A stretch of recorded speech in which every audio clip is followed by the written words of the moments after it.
Italy is one of the most fascinating economies in the world because it is facing most, if not all, the major economic challenges that other countries around the world are experiencing, but it is somehow dealing with them all at the same time. Italy has some of the highest levels of national debt in the world. It has an aging population, an exodus of what few young skilled workers it still has. It's also dealing with regional inequality, sluggish growth, unreliable tax revenues, and its once world-leading industries have been outcompeted across the globe.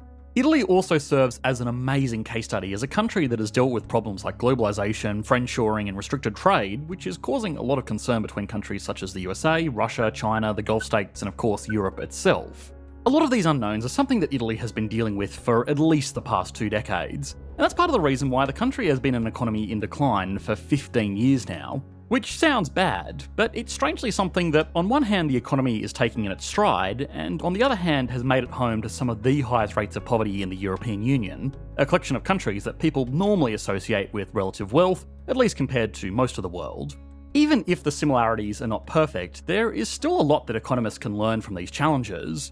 Beyond just being a great insight into what the future of our own economies may look like, Italy just has some truly fascinating economic features that are worth exploring individually, even if for no other reason than they're just really interesting.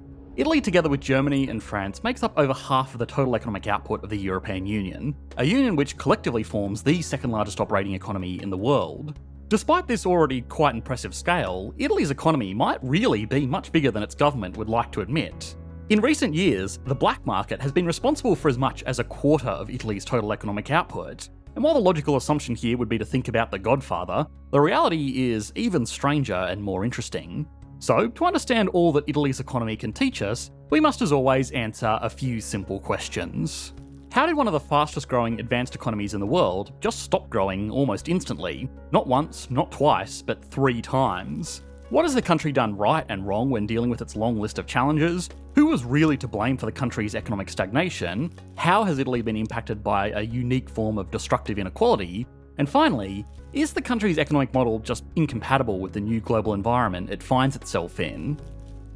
Italy has had its fair share of economic scandals in the last few years, but you might not know what's actually going on if you only read a few news sources or rely on social media algorithms to tell you what's going on. That's why I always use our sponsor, Ground News, because it gives me an easy, data-driven, objective way to read the news. On Ground News, every story comes with a quick visual breakdown of political bias, factuality, and the ownership of sources reporting, all backed by ratings from 3 independent news monitoring organisations. For example, this recent story on Italy's plan to seize $835 million from Airbnb was covered by over 50 news outlets. 30% of these outlets lean left, while 25% lean right. And I've been using their new comparison feature to see specific differences in left and right reporting. For this story, left-leaning outlets highlighted the broader inquiry into multinational corporations, while right-leaning outlets focused on Airbnb's claim of full law compliance. If one side of the political spectrum is ignoring a story, the blind spot feed will let you know so you can make up your own mind about how reliable the reporting is. Right now, Ground News is having their biggest sale of the year. You can use my link, ground.news/explain, to get 40% off their Vantage subscription,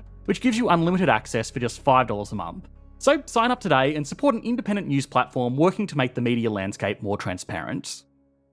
Italy as an economy peaked in 2008. Since then, it's been mostly stagnant with an overall slow decline, losing about 20% of its nominal economic output over the past decade.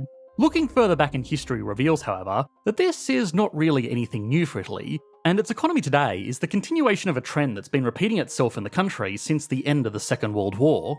The country has had decades of rapid growth, broken up by decades of almost complete stagnation, and in many cases negative growth, before it gets right back to growing again. Economic output is just one measurement of the health of an economy, but even a chart as basic as this tells us a really interesting story about how Italy got into the situation it finds itself in today.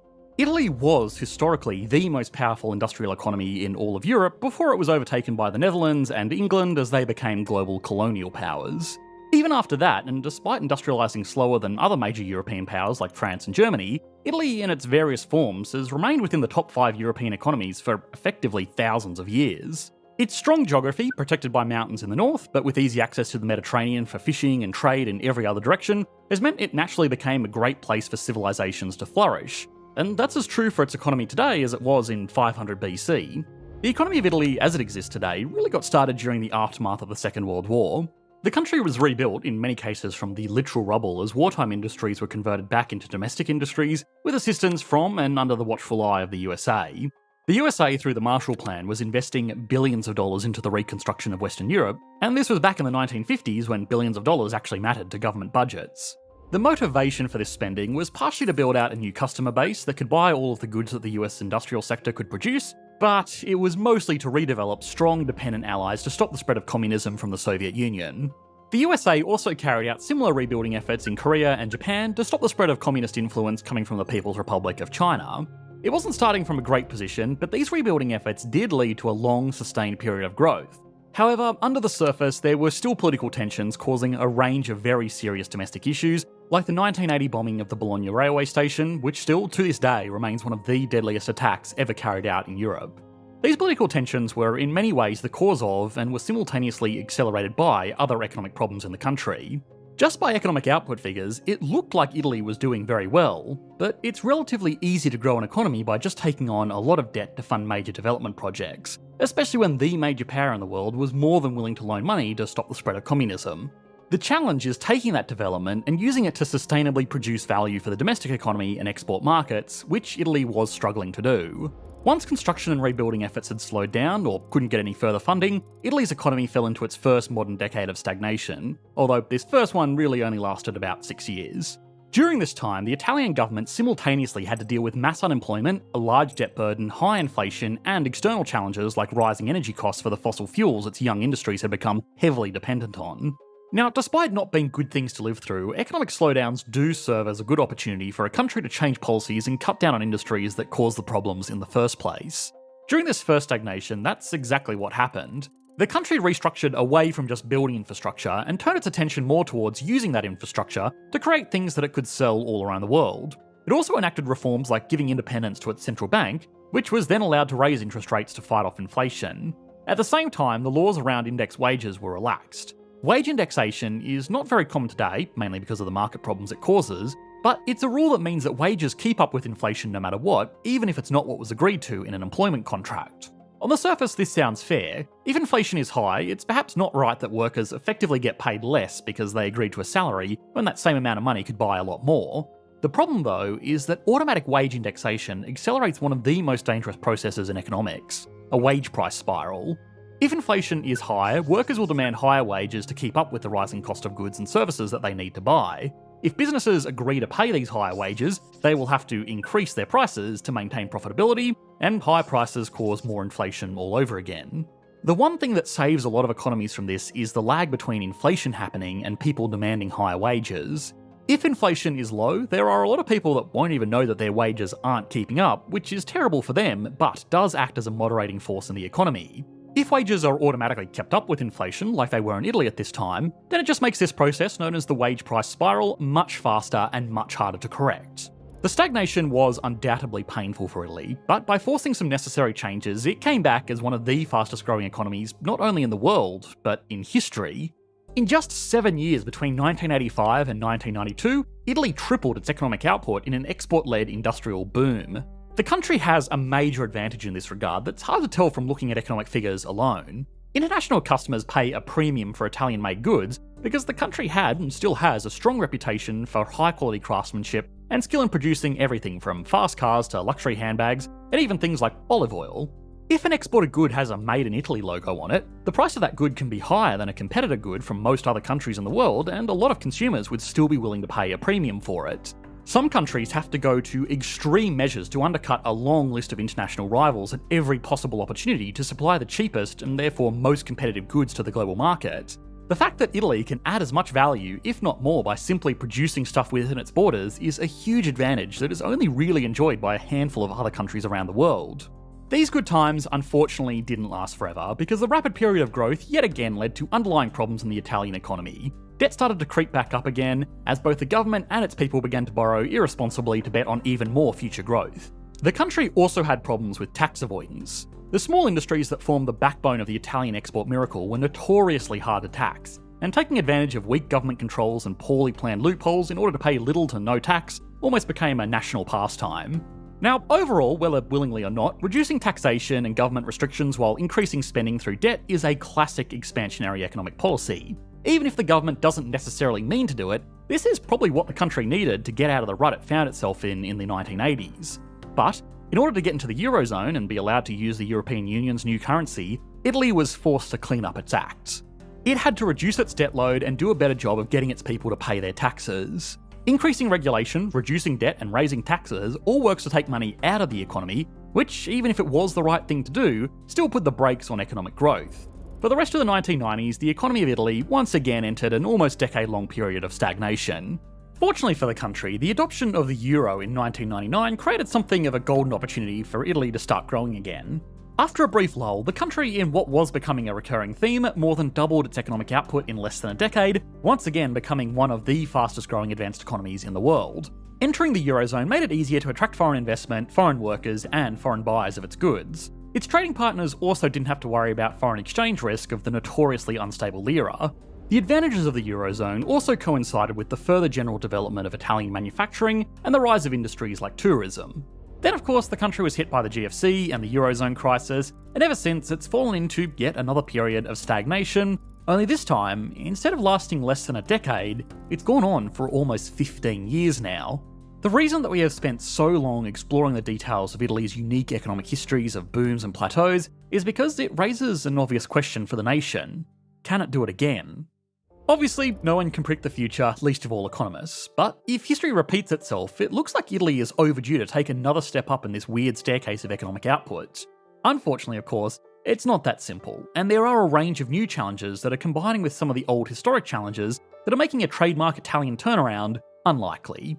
The first is simply an ageing population. Italy has one of the oldest populations in the world, and a lot of its workforce is getting close to retirement.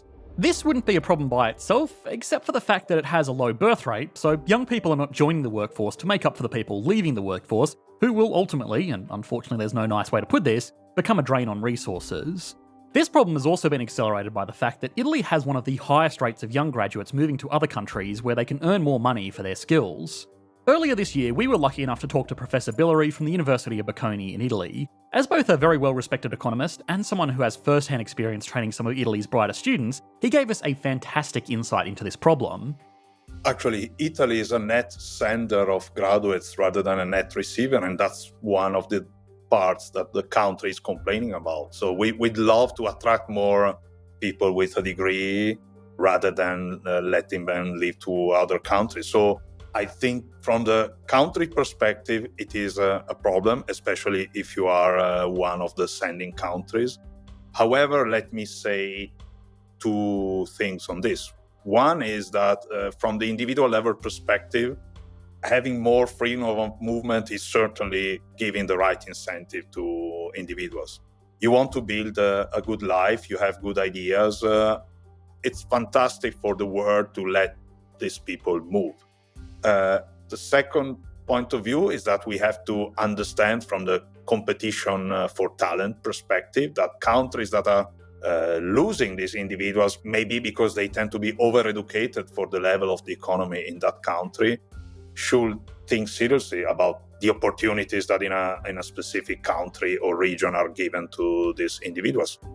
Membership in the EU has only heightened this problem because Italian students who want to go to work in places like Germany, France, the Netherlands, or even Luxembourg don't even need to apply for a visa thanks to the EU's policy of allowing workers to work anywhere within the member states. Raising wages could help to stem this exodus of skilled young Italians, but the country's industries can't afford to compete anymore with their largest European rivals because they are simply not as productive.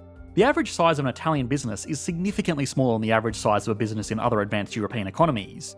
Italy on average has 3.6 workers per company, where the average for Western Europe is 15, so effectively 4 times as many workers per organisation.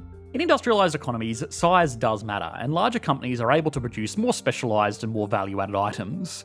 In most highly advanced industries, the marginal advantage of adding an additional worker is positive because it lets workers in the business focus on one aspect of production and do it really well. Given that automobiles are one of Italy's biggest industries, and also probably the first thing that people think of when they think of Italian manufacturing, it makes for a great example. 10 companies that each have one employee that makes cars from scratch will produce fewer cars in a year than one company that has 10 employees that each focus on one part of putting a car together. If one employee just builds the engine, they can get really good at doing just that. The company with 10 employees can also spend 10 times as much on tools for those workers, which, even though it still works out to be exactly the same amount of cost for each individual employee, means that the tools can be more specialised. The worker who just makes engines can be given tools that are just made for working on engines, whereas a worker that has to make the entire car will need to spread out their budget for tools over everything that's needed to make the car, making them less specialised and ultimately less efficient. Now, tools to build cars are one thing, but something that Italian firms have really failed to invest in is technology. Computers and related technologies have massively increased how much economic value one worker can produce in a given day. The classic example of this is that one accountant with something basic like Excel can produce the same amount of financial reports as 10 accountants using abacuses. Italy's small firms have lagged behind the rest of Europe in the adoption of technology, and Western Europe itself has lagged behind the USA and a lot of economies in Asia. Besides making investments into industries more efficient, technology has become a massive industry in its own right, with the majority of the largest companies in the world being tech companies. Italy, of course, in some ways benefits from these cottage industries because it helps them to maintain their reputation as a place where businesses focus on quality over quantity when producing luxurious goods. But countries like the UK, France, and Germany achieve the same thing without actually making the trade-off for size. Mercedes from Germany employs a similar amount of workers to Fiat in Italy, but Mercedes is far more premium and generates far higher export markups than economy cars. A large amount of small companies is also harder to tax than a small number of large companies, which also highlights another problem that the Italian economy has. The black market in Italy is exceptionally large for an advanced economy, and despite the reputation, most of that isn't thanks to the mob, it's just unofficial businesses operating in grey markets to skirt around regulations and avoid tax. In the past, as much as 25% of the nation's economy was made up of black market industries. That figure is more like 12% today, which is an improvement, but it's still pretty bad, and it's not only costing the nation potential tax revenues, it's also contributing to social problems. Part of the reason the informal economy remains so large is that people don't have many other options. Italy is an advanced economy, but it has some of the highest poverty rates in all of Europe, and that is particularly severe in the south of the country, which is significantly poorer than the north, which, as we've already explored, is still struggling itself. Unfortunately today, Italy finds itself in a position with high unemployment, stagnant economic output, an ageing population, uncompetitive industries, low tax revenues, high debt and increasing interest payments on that debt, all while having less control than it did in the past with its own currency. If it raises taxes and lowers spending to try and reduce its debt burden, it will crush its local industries that are already struggling. If it borrows more, it risks bankrupting itself, and if it does nothing, the situation is probably only going to get worse. There is the assumption in economics, and most sciences for that matter, that we're moving towards an idealised version of the future, because for the last 2 centuries, that's exactly what's been happening. The world today is thousands of times wealthier than it was at the beginning of the Industrial Revolution, but that's been the exception rather than the norm. Italy is just another in a long list of advanced economies that are finding it increasingly hard to compete in an increasingly competitive global economy, and just because we've enjoyed growth for all of living memory doesn't guarantee it into the future. Now, one thing we did address in this video briefly is infrastructure and the role that it plays in economic development. But Italy has in many ways overinvested into infrastructure, which is a mistake that we've already made an entire video about. But as always, we didn't want to repeat too much here, so we'll leave a link to that, which you should be able to click to on your screen now. Thanks for watching, mate. Bye.